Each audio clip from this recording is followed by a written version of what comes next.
Students, कैसे हो? बच्चा पार्टी बढ़िया चल रहा है। लॉकडाउन जैसा कि आपको पता है कि हमारे जो भी टॉपिक्स हो रहे हैं अब हम वो वीडियो के अकॉर्डिंग कर रहे हैं।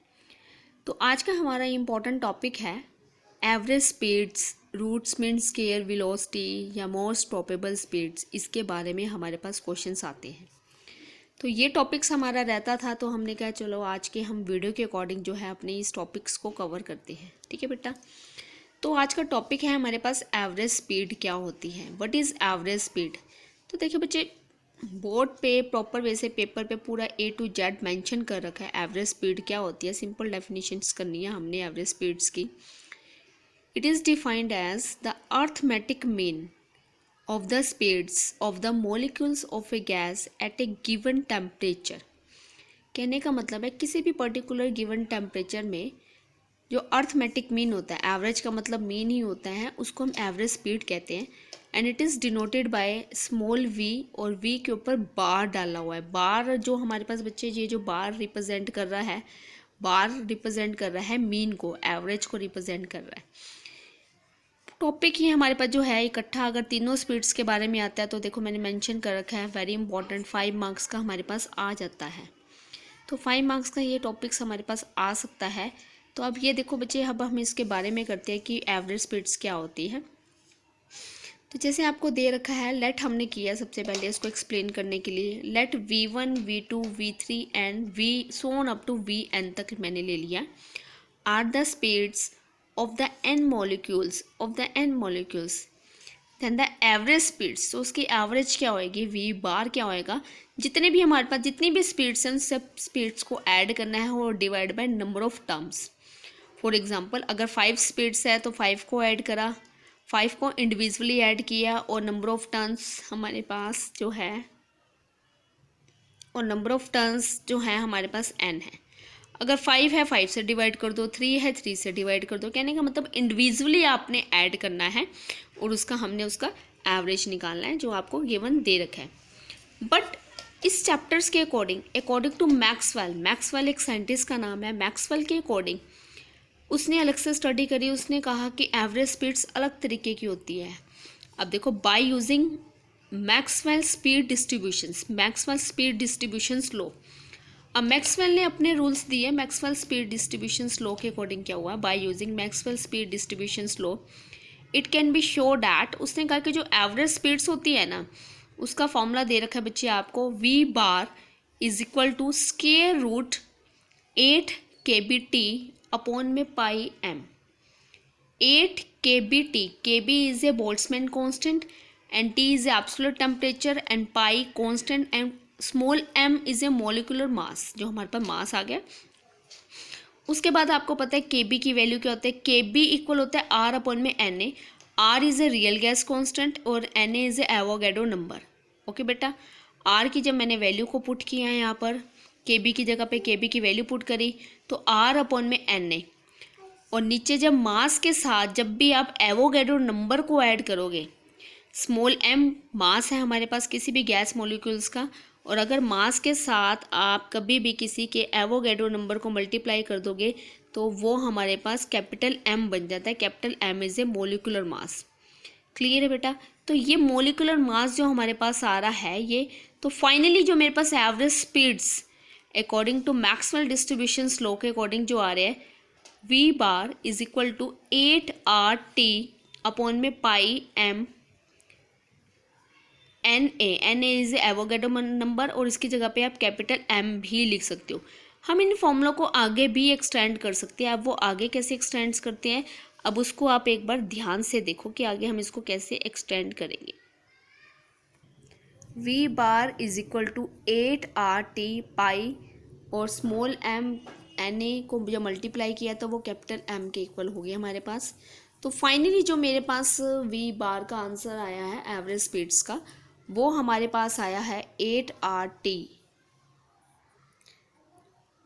आगे आप RT को भी रिप्लेस कर सकते हो। कहने का मतलब इस पे न्यूमेरिकल्स जब भी आता है आप न्यूमेरिकल्स में इसको रिप्लेस कर सकते हो। फॉर एग्जांपल आपको रियल गैस टेम्परेचर नहीं दे रखा, PV दे रखा है, बट आपको पता है PV is equal to nRT, but small n की जगह पे मैंने 1 लिया। Small n is a number of moles मैंने 1 के लिए लिया, तो PV is equal to RT। R T की जगह पे मैंने वहाँ पे पी वी पुट कर दिया। तो फाइनली मेरे पास एवरेज स्पीड्स का आंसर आ गया, V bar is equal to 8 P V upon में पाई एम, और पूरी की पूरी टर्म्स को मैंने स्क्वायर रूट्स में डाल दिया। तो फाइनली जो हमारे पास आया है एवरेज स्पीड्स का आंसर, वो हमारे पास ये आया। एक एक्सप्रेशन आ रहा है आपके पास प्रेशर वॉल्यूम के फॉर्म में, एक एक्सप्रेशन आ रहा है आपके पास आर टी की फॉर्म में, और जो इससे पहले का एक्सप्रेशन किया है वो हमारे पास के बी टी की फॉर्म में था, वो के बी के फॉर्म में था। क्लियर है बेटा? तो ये जैसे ही एवरेज निकाली है ऐसे ही हमने दूसरी स्पीड्स निकालनी है जो हमारे लिए इम्पोर्टेंट है। तो नेक्स्ट जो हमारे पास स्पीड्स आती है उसका नाम है roots means square velocity. Roots means, देखो इसके नाम से क्लियर हो रहा है, रूट्स मीन्स स्क्वायर वेलोसिटी।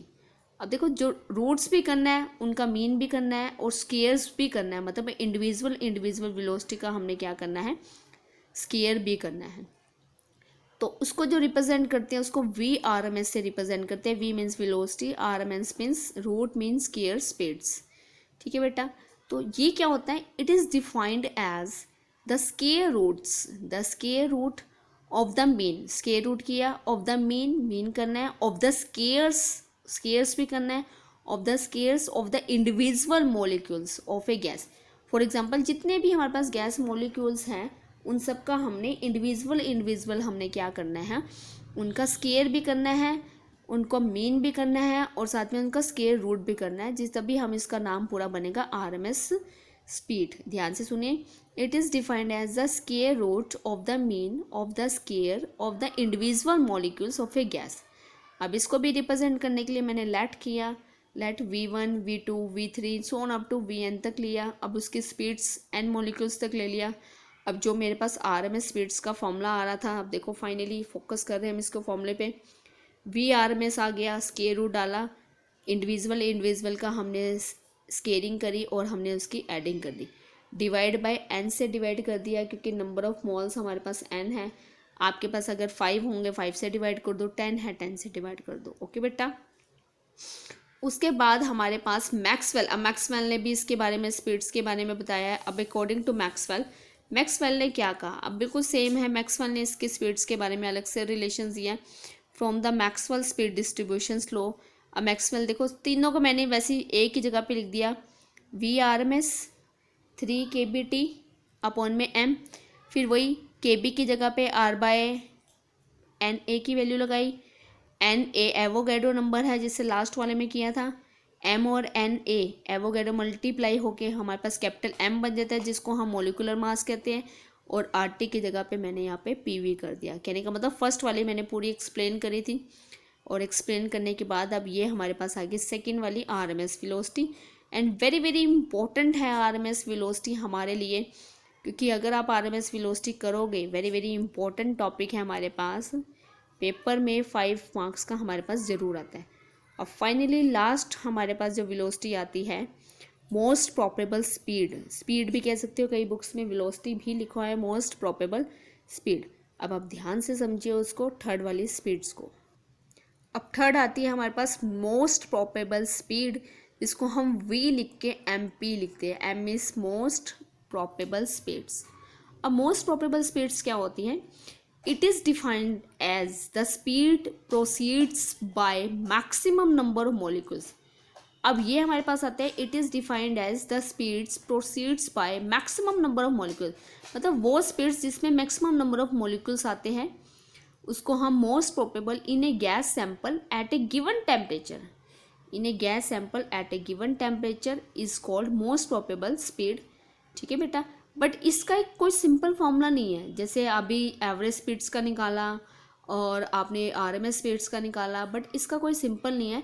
अब इसका डायरेक्ट ही आता है हमारे पास अकॉर्डिंग टू मैक्सवेल स्पीड्स के अकॉर्डिंग ये हमारे पास V M P most probable जो स्पीड्स आते हैं हमारे पास ये आते हैं रूट में 2 के बी टी अपॉन में एम। देखो बेटा सारे के सारे मैक्सवेल ने जो दिया है के बी टी अपॉन में एम के फॉर्म में दिए हैं, याद करने के लिए बड़ा इजी रहेगा। ठीक है? उसके बाद के बी टी को मैंने चेंज किया, वो आर टी अपॉन में कैपिटल एम बन गया, कैपिटल एम मोलिकुलर मास, और फिर आर टी की जगह पे मैंने पी वी कर दिया। जबकि आर टी होता है आपको पता है P V is equal to N R T होते हैं, स्मॉल एन की जगह पे हमने नंबर ऑफ मोल्स 1 के लिए ले लिया, तो फाइनली मेरे पास ये आ गया PV is equal to NRT। तो फाइनली आपने देखा 3 स्पीड्स करी हमने और 3 स्पीड्स के बारे में की है। उसके बाद इन स्पीड्स के ना कुछ रिलेशंस है, मतलब कौन सी स्पीड्स किससे ज़्यादा बेटर है। ये 2 नंबर का क्वेश्चन भी आ सकता है, 5 नंबर का क्वेश्चन तो आपका यहीं तक बनता है जिसमें तीनों स्पीड्स पूछ लेते हैं। अब वो क्या आता है, आप देखो बेटा, सबसे पहले हम कर रहे हैं relations between V bar, V RMS and V MP। V bar, V average, RMS और ये मेरे पास मोस्ट प्रोबेबल स्पीड्स क्या होती है। जैसे सबसे पहले तो मैंने विनोडैट लिखा, विनोडैट में देखो V बार की वैल्यू लिखी, V बार की वैल्यू में देखो मैंने क्या किया, जो मेरे पास V बार की वैल्यू है रूट में KBT अपॉन में पाई M लिया। अब मैंने इसको ईजी बनाने के लिए, रिलेशन बनाने के लिए मैंने क्या किया, दूसरे के साथ √3 से मल्टीप्लाई कर दिया, √3 से डिवाइड कर दिया। क्लियर है बेटा। अब रूट को अंदर ले लिया और जो एक्स्ट्रा पार्ट था उसका 8 3 पाई उसको बाहर कर दिया। अब देखो 3 KBT अपॉन में M को मैंने इसलिए लिया क्योंकि ये जो रिलेशंस बन रहा है ये हमारे पास RMS वेलोसिटी का बन रहा है। अब आप खुद ही देखिए, हमारे पास V एवरेज इक्वल आ रहा है 8 3 पाई अलग से आ रहा है और ये 3 KBT अपॉन में M, कहने का मतलब है ये जो हमारे पास रिलेशन आ रहा है ना, ये 3 KBT M, ये मेरे पास V RMS वेलोसिटी का आ रहा है जिसको हम RMS वेलोसिटी कह रहे हैं। और V RMS वेलोसिटी और इस वैल्यू को 8 3 पाई की जगह पे 22/7 कर दो। अगर मैं सारी वैल्यू को कैलकुलेट करूँ और उसका स्क्वायर रूट सॉल्व करूँ तो वो वैल्यू आती है 0.92 और 92 और V RMS, कहने का मतलब V एवरेज इक्वल है 0.92 V RMS के। तो पहला रिलेशंस आ गया मेरे पास कि V average is equal to 0.92 V RMS। Clear है। उसके बाद सेकंड रिलेशंस, मैंने सेकंड भी ऐसे रिलेशंस हमने निकाला जिसके अंदर हमने क्या किया है, VMP मोस्ट प्रोबेबल स्पीड्स ली। अब ये मोस्ट प्रोबेबल स्पीड्स में भी मैंने क्या कर दिया, √3 से मल्टीप्लाई कर दिया और √3 से डिवाइड कर दिया। फिर √3 वाली टर्म्स को अंदर ले लिया और बाकी चीज़ को मैंने बाहर कर दिया क्योंकि रिलेशंस जो हमने बनाना है वो हमने RMS से बनाना है। अब VMP इज इक्वल टू √2 और 3 इसको अलग से कर लिया और V RMS फॉर वैल्यू बन गई। अब √2 पाई में 3 और उसका स्क्वायर रूट सोल्व करेंगे तो वो 0.816 V RMS के इक्वल आते हैं। तो ऐसे ही V RMS also V RMS किया मैंने। V RMS से हमें पता लग रहा है कि V RMS जो है √3 KBT अपॉन में M है। तो पहले तो मैंने रिलेशन उसके साथ बना दिया, मतलब V एवरेज का मैंने V RMS के साथ दिखाया और V MP का भी मैंने V RMS के साथ दिखाया। तो अगर मैं इन सब में देखूँ कॉमन क्या आता है, तो आप देखिए अब तीनों आपके सामने लिखी हुई है। V RMS √3 टाइम्स, √3 को अलग कर दिया, KBT अपॉन में M, √3 की वैल्यू लगाई। V एवरेज में 8 अपॉन में पाई, रूट को अलग कर दिया, KBT की अपॉन में वैल्यू, उसकी वैल्यू को सॉल्व कर दिया। V MP में √2 एक्स्ट्रा था, √2 की वैल्यू लगाई। अब तीनों वेलोसिटीज, तीनों स्पीड्स आपके सामने है, तो तीनों को अगर मैं अरेंज करूँ, रेशो करूँ, तो रेशो करके देखो बच्चे मेरे पास क्या आता है, V RMS, V average, V MP, कहने का मतलब V RMS जो स्पीड्स है वो सबसे ज़्यादा है क्योंकि वो 1.7 है और मल्टीप्लाई में KBT अपॉन में M, फिर V एवरेज आती है, फिर V MP आती है। तो अगर इनका रेशो को ज्वाइन करें और अगर कोई ये कहता है कि इसमें से कौन सी स्पीड्स ज़्यादा है, कौन सी कैसे ज़्यादा है कैसे नहीं, तो क्लियर V RMS ग्रेटर है V एवरेज से और V एवरेज ग्रेटर है हमारे पास V MP। तो फाइनली आज जो हमने टॉपिक किया है ये वेरी वेरी इंपॉर्टेंट टॉपिक है और ये 101% एग्ज़ाम में आता है। तो फाइनली जो आज का हमारा जो टॉपिक है वो हमारा क्लियर हो गया, जिसमें हमने 5 मार्क्स का टॉपिक्स किया है, average speeds, roots mean square and most probable speeds. तो ये 101% पेपर में आता ही है। न्यूमेरिकल ज़रूर आता है। अगर न्यूमेरिकल तो सिंपल फॉर्मूले में आए तो वो तो आपको पता है एवरेज और RMS से आएगा, बट अगर KBT, RT या PV की वैल्यू दे रखी होगी तो हमें डायरेक्ट फार्मूला लगाना पड़ेगा तीनों स्पीड्स का। जो भी आपसे स्पीड्स पूछी होगी उसका हमें फार्मूला लगाना पड़ेगा। तो जितने भी स्टूडेंट्स इस वीडियोस को देख रहे हैं साथ के साथ आप उसको नोट्स भी बनाए हैं। अगर फिर भी किसी भी तरह की कोई प्रॉब्लम हो तो आप वो मेरे से डिस्कस कर सकते हो। ओके।